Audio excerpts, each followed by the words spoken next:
Yo, yo, yo, it's a special time, special day, Sunday. If y'all have them Raiders updates, send them to me because I hope they cracking on the Pittsburgh Steelers right now. Spitting with Spitter. Before we get the show started, I want to shout out my sponsors real quick. For all your vaping needs, go to Lehigh Vape. They're located at 822 Nazareth Pike. They got everything from juices, the hardware, anything you can need for vaping. If you want to quit smoking, I suggest you do. Again, that's Lehigh Vape, 822 Nazareth Pike. Now, wall-to-wall pest control services. For all your pest control needs, contact wall-to-wall, contact Chuck Rockmore. Between bed bugs, bees, mice, ants, cockroaches, call wall-to-wall to get them all. Their phone number is 1-610-570-4835. You can contact them also at wall-to-wall pest control services. Again, contact Chuck Rockmore. Tell him TJ sent you. Will give you 10% off. Now for my guest. Now, before I even introduce him, I was flipping through, and this is how I reached out to him. You know, I follow the hip hop. I'm on YouTube looking at I-95 when they drop their freestyles, and this guy burnt that building down.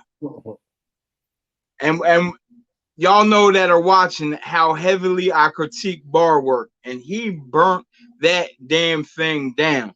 So I looked him up, and then when I seen his page, it said mental health advocate. So now you got me sold.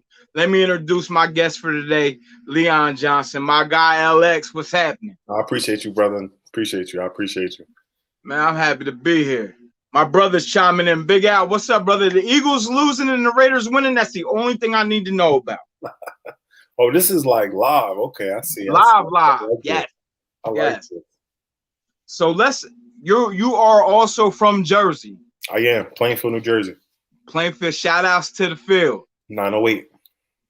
Same. I got 908 tatted on my arm. Talk to him. You know? Yes, sir. So my brother said stop. Just keep me updated with the score, bro. So you're a two-sport athlete, basketball and football. Yes, sir. Plainfield High. Yup. Let's talk about that. What was that experience like? I mean, whatever the normal inner city urban experience is in high school. I mean, we had over 1,000 students. I mean, basically, if you lived in the city, you went to Plainfield High School. If you was from the West End, you went to Hubbard Hubbard Elementary, then you went to Plainfield High. If you was from the East End, you went to Maxon Elementary, and went to the high. So it was really like West End and East End. You know, it was good. It was bad. It was, you know, classes where we didn't have no teacher for 6 months. It was classes where our teachers was Grammy-nominated artists. So it was like, it was a combination of really whatever you wanted later on in life. You could go this way, you could go that way. It was all there. It framed a lot of who I am. I got to understand danger from going to school. You know what I mean? Big part of my growth, honestly. Now, you done transferred out your senior year. Senior year, yeah. Went to Boundbrook High School. Needed to change the scenery, man. I was just in too much trouble. I wasn't getting nothing out of academics. I just had to push myself. I had to make that transition. And how was that for you? It was tough because it was like I'm around a bunch of people that don't really look like me. My coaches don't look like me. They don't know me. And I got to kind of make this shit work quick because it's crunch time. I'm a senior. I want to go to school. I don't have no offers. My grades ain't where they need to be. It was tough, man. It was crunch time. It was really the first time I had to really push through pressure. But it was like the perfect pressure because it was all manageable. It was you give effort in class, you give your grades, you put yourself in better position to go to college. It's really up to you. And I mean, I took the driver's seat of my life at that point. And shit, I'm glad I did that. Hold on, let me let the dog in.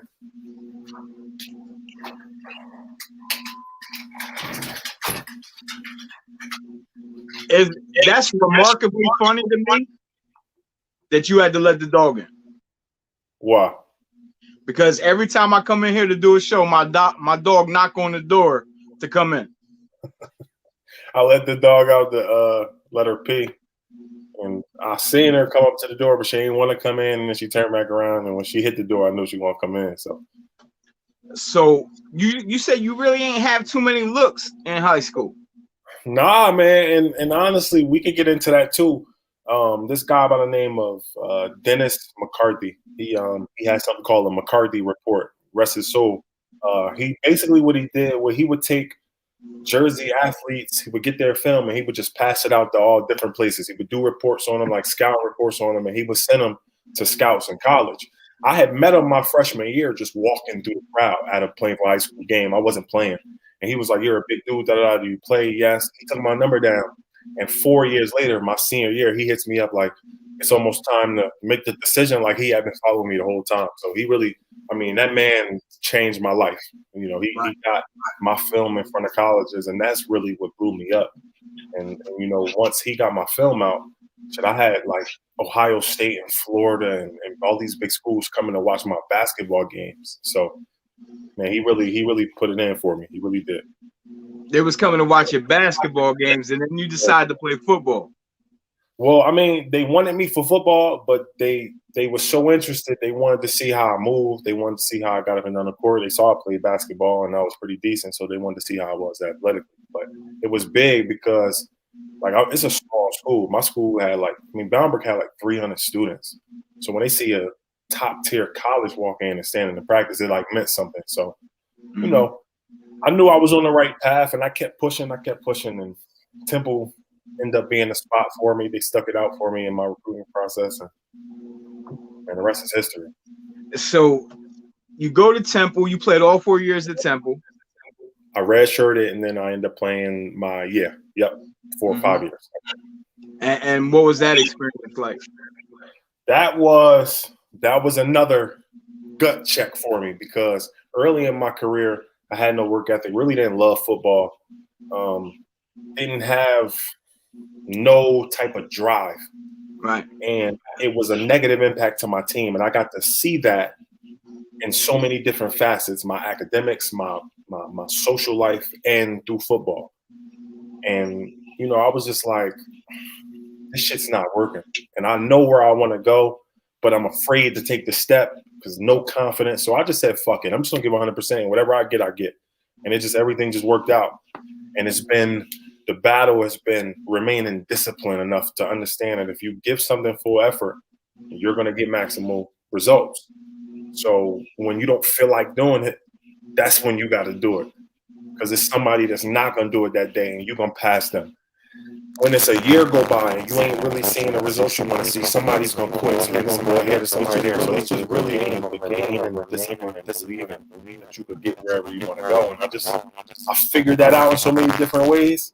And that shit really propelled me through college. It really got me to the league. It's dope to me that you're saying that, right? Because a lot of young kids don't understand what it takes or have that work ethic. And for me, it's the Jay-Z theory. I could be the best at something, but there's a young boy sitting at the kitchen table rapping that want my spot. Mm-hmm. And you just got to outwork everybody. Yeah, you got to continue to improve too. Even when you get to the level where you feel like you at the top, it's cats underneath you, younger than you, that had the same hunger you had when you didn't have nothing, that want that spot too. So how do you keep it? And really getting to the table is one thing, but staying at the table is a whole different game. And you got to remember, even when you at that top and you at that table, you got to remain coachable. Yeah. In every walk of your life. Always be open to getting better because it's somebody that knows something you don't. Yeah. So after Temple, what happens? After Temple, I went to Denver, signed as an undrafted free agent. Beautiful, man. Beautiful city. Great people. Great organization. Obviously, a winning organization. John Elway was, I think John Elway was the GM at the time. So it was like, man, you're around so much history, right? They won those Super Bowls. You got, Terrell Davis. You name the guys. Those guys that walked through that building. So it really meant a lot to be there. It was a franchise to be proud of. Had to battle through some injuries. Really had an unhealthy diet in college, and that's why I stayed hurt, and that kind of hurt my draft thing in the first place. But got there and really there taught me how to be a pro, right? Because I'm in here hurt, what do I have to do to fucking get to the next day? Because they not really college. They'll say, okay, Leon, don't practice today. But these guys ain't trying to hear that. You got to make the team up here. So you got to do what you got to do to get your body ready every day. Had to learn that. Had to learn just the pace of a pro. Had to learn how to be an adult. Like, this is business, right? You know, we football was a game so long, right? But when you get up there, it's like it's a business now. It's people trying to feed their families. They got to pay bills off this. So you got to learn how to be a pro. So I learned a lot of things. Got cut from there. Went to the AAF. Played in Salt Lake with the Salt Lake Stallions in Utah. Beautiful experience. I mean, lovely people, lovely area. Never seen no shit like that before. I mean, Utah, the mountains, the background was just is breathtaking.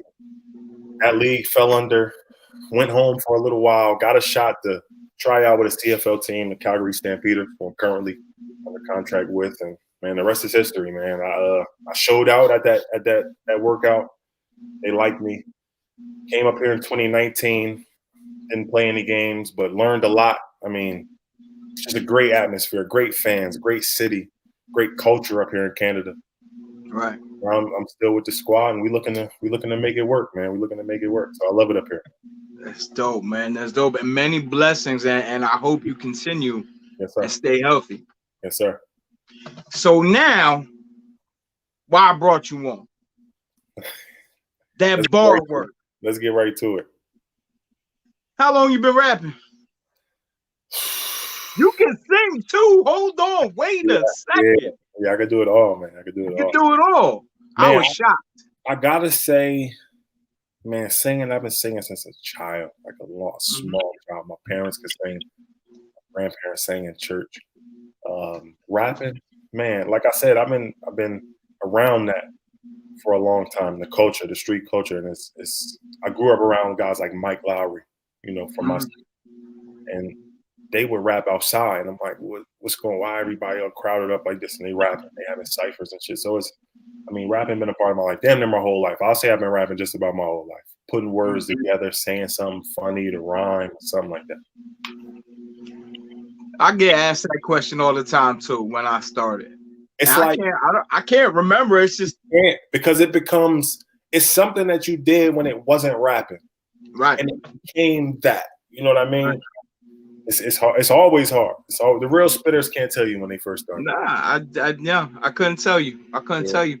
So, do you dive into music with the same passion as you dive into football?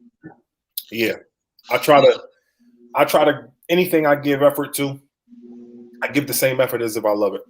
And that's just how I try to maximize my results from it. But yeah, I go to music with the same openness, the same no judgment. I'm not judging. I'm just open to the experience. What am I experiencing now? Either I like it or I don't like it.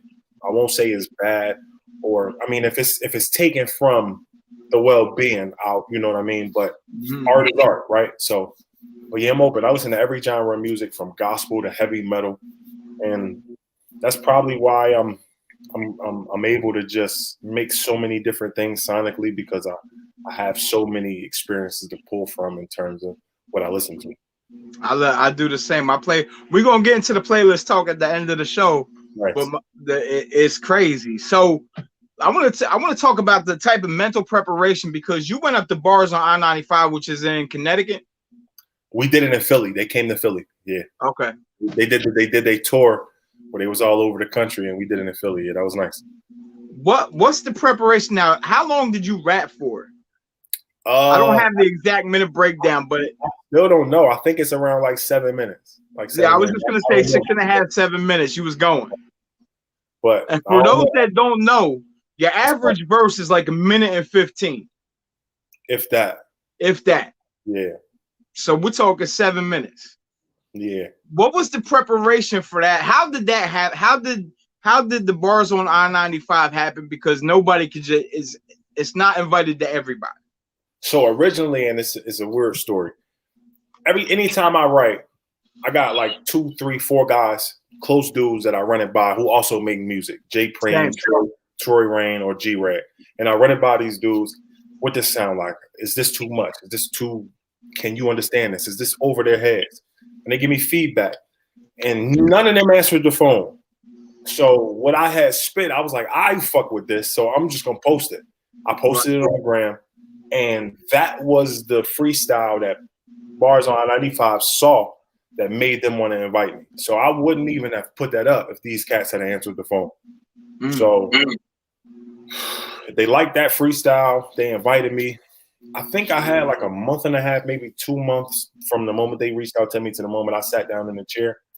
And literally my process every day was, all right, let me write what I write. I'm going over every word every day. I give it an hour a day. And I would just go through how and that's how it was so free form. We did that in one take. That was all one take. So I knew how I was gonna say shit. I knew what cadence I was saying it. I had the timing put down. I did everything.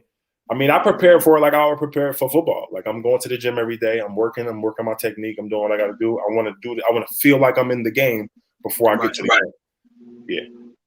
I tell you, like, cause I work. I don't want to say I work, but like at 41, I haven't released music in like 6-7 years because like I'm such a critic to myself, and I'm having a hard time with can this project outdo last project? Right. But I got some young killers that I talk to every day, you know, and the very first thing I tell them is don't ever have it sound like you're reading off paper. When you go to the studio, be so prepared that you don't need a notebook, you don't need anything but just you walk in the mic. Because your performance is as much as your lyrics are. Yeah, for sure. For sure. I don't ever want it. I don't want it to sound like you're up there giving a speech off of pen and pad. Right. You know? Right. Yeah, I had said that. I had rapped that in its entirety 400, 500 times. And it shows. And for those that are watching, I'm going to post the I-95 link when I'm done. I was going to use the video that I posted on IG. I was going to use that as the intro, but I didn't want to cause any rifts using somebody else's material on my show. I understand. You know, you dropped a project called 908. Yep. Fire. Appreciate you. Fire. What inspired that? COVID, man. COVID kind of shook everybody's world up, right? Mine specifically, it canceled our football season last year. So it was like, you either sit here and do nothing or you figure out what else you're good at. And I was like, all right, well, let me just start making music. All these things that's going on in the world, making you think, and all this time you spending at the crib, you're really getting to look in the mirror a lot. So it was like, I got a lot to say, so let me do it the way I know best. And I started, you know, it was honestly therapeutic for me too, because it was like, this is a whole new world. Like, and I got to get adjusted. I'm used to being on a schedule with a helmet on my head. Now I have to get used to no schedule with no chance of football. So it's like, you got to make it work in life. And like I'm saying, I embrace these challenges. So I've been through challenges, and they show up in like chapter form of a book where it's like, this is the chapter you're in. How is it going to look when you finish? Right. And I was proud of how I did that. You know, it was therapeutic for me. It was therapeutic for others. And I'm putting out fire music, stuff that I really believe in, stuff that I'm putting effort and time in. And yeah, man, that's how I came about. It's dope having artists on here because I can ask artists questions, right? How long did it take you front to back to do the project in its entirety? Even with recording and everything, or just writing? Just writing. Just writing, maybe a week. It took me maybe a week because I was in the mode I was in was like literally, I want to hear a sound and I want to write something. And that was getting me through the days. So I would do that ritualistically, you know what I mean? And right. Before I knew it, it was like, I'm just writing songs. I'm like, hold on, I got a tape here. And it, like the order I put it in was as free flowing as the content that I put in it, but it all was like chronological. It fit together so well. So it really alluded to the emotions that I was feeling at the time. So what's your beat selection process like? Man, honestly, I want to, if it's something that moves me, right? I got artists that I hear in my head that I like the way certain beats bring out their voice or how it brings out what they do well from a cadence or from from like a sonic perspective, their voice, and I like to. I want to find something that fits that, and if I find something that just moves me and makes me want to say words, that's the one I pick. That's fire. Do you have any go-to producers that you rock with at all times? Man, I'll be honest with you. Rico Kevorkian, the one that did the bars on I-95 beat, he's fire. He's fire. He's got his style is like that old school, like triumphant type of feel, and I really like that. I like that. I like that tone setter. Who else do I like? I got a couple friends that make beats. Trey Hood 23. He's from Atlantic City. Okay. Let's see. I don't want to overlook nobody, but there's so many, man. So many I can't even really keep track of. But I got a heavy hitter out in Jersey. Yeah, his name is Nemesis. Yeah, I'm open to anybody, brother. I'm open to anybody. Anybody that put the work in, I'm in it. Nemesis, I'm gonna hit you up after the show and link you with this guy here because he's a monster. Y'all monsters. Definitely. He produced on both of my projects. He's tough. Nice. He's tough. So now we'll get back to the music. I'm gonna get back to your taste in music in a little bit, but now mental health advocate. Yes. Let's break that down. What does that mean for you? Man, somebody who's in a position to help somebody through something difficult. Okay. We all gonna go through trouble, and we're all around each other, so it's best that we be able to help people through trouble. You know what I mean? I've been through a lot of trouble. A lot of the trouble that I was going through caused me to cause destruction and cause trouble for others. And really thinking about that, that's selfish and that's taken away from nature. If you believe in God, you believe in nature, you believe in the universe, whatever it is, you're taken away from when you do that. Right. You know, I just put it in perspective, like I want more, so then I should be willing to give more. And I prioritize how I spend my energy and how I spend my time and how I spend other people's energy and how I spend their time. So it really just that it made me look back like, yo, somebody can make a bad decision because they're going through something, not because they're a bad person. So if I can help them get through something, maybe they'll make better decisions. So when we talk about people shooting each other and people selling these drugs that's killing everybody, if we give them away through their tough, difficult times or give them an option other than mass destruction, it's like maybe they'll make a different decision. You know what I mean? And we got people who like guys like Michael Jordan who found a way to be the greatest basketball player. Dudes like Jay-Z who found a way out their situation to be where he is. So we all are the next, you name it. We just got to figure out a way through the shit. Right. So what was, now we spoke about this the other night. Well, do you know the defining moment for you where your mental health was where it needed to change, where you needed to tweak it, where it needed work? Football. I'm not going to get too much into the personal detail, but I was in a spot and I was being very uncharacteristic. Okay. And, you know, I had to really, looking back at that situation was like, yo, that wasn't you. And it was consistent. So I knew that there was something going on. And that moment was like, yo, you've had that temper your whole life. Football is the only thing that's been a glimpse of something that can change your life. Don't ruin this because of your bad habits. Right. And that moment was like, because it didn't, like I'm able to still play. And so it was like, this thing don't get pulled from you if you don't switch the way you do yourself. You don't handle the way you handle your business. So, you know, that moment was telling for me. And that was just in the past year. So. Yeah. Now, this is something that and most people that know or most people that have watched the show know that I struggle with addiction. And no, let me rephrase that I'm an addict and I have mental health issues, but this is something that I have in my toolbox that I work on diligently every day. Mm-hmm. Do you feel that that's something you work on this every day? Every day. Treat it like every day I have to approach it like today is the most important. And I'm not prepared for tomorrow if I don't maximize today. So yeah, I gotta find a way to get better every single day. I gotta find a way to critique what I was yesterday, critique what I was in the past, and find a way to make it better for the future. So every day, it's an everyday process, man. No break. Listen, I'm not gonna keep you we are in an attention deficit era. And we are. So we are. if I kept you on here for an hour, after 30 minutes, people tuned out. Right.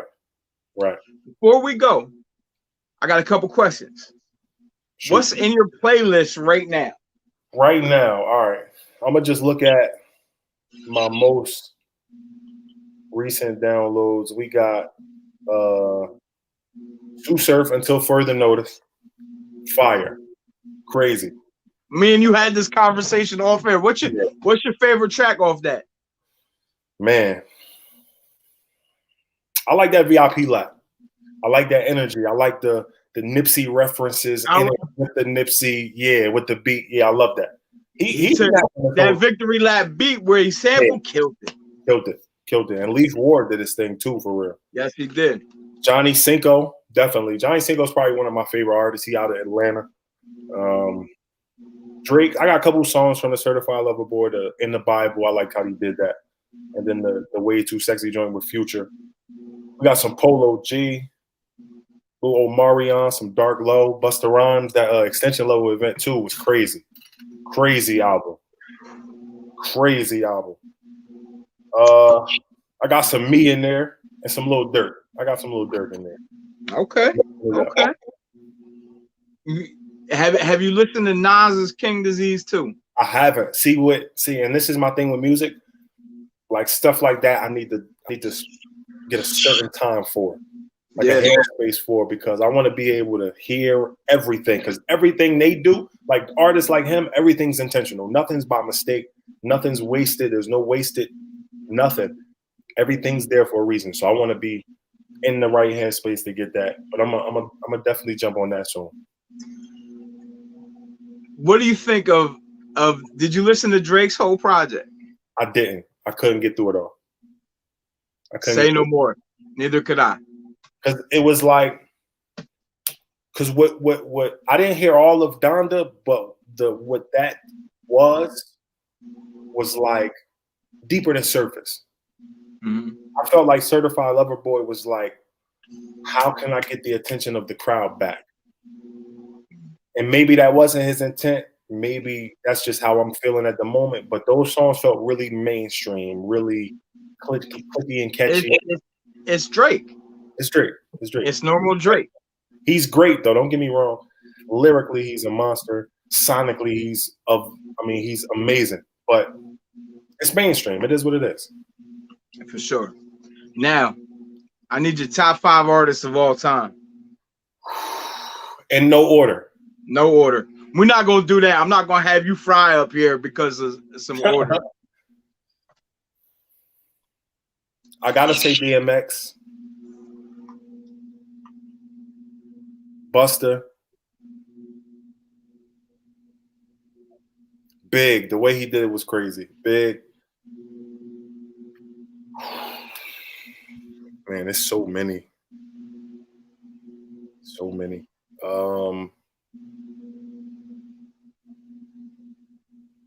Fred the Godson is mean, yo. Fred is mean, man. And my God, yo. He wasn't as popular as everybody else, but I listened to a lot of the shit he rapped. He was mean. Me too. Mean. Me too. He was a monster with the bar work. Monster. And 5th, I gotta say, let's go. Shit, let's go Mos Def. I mean, who am I thinking of? Who am I thinking of? Damn, I can't think of his name right now. I just seen one of his videos though. He changed his name recently. Damn, he's escaping me. He had the old school video where he like in the park, he rapping with a bunch of guys around him. Conscious dude. I can't think of his name. Fuck. Mos Def did change his name. It's Mos Def. I'm not tripping, right? Yeah, you're not. Yeah, Mos Def. He's fire. Different. Yes. Conscious before Conscious was even. Him, Common, Talib Kweli, Lupe. There's a couple of them that. Different, yeah. You know what I mean? Before you go, is there anything you want to ask me since I've been asking all these questions? Honestly, nah. I just want to say I appreciate you. I appreciate you for being who you are. Um, like it always, it's so fascinating how two people could deal with the exact same thing. Mm-hmm.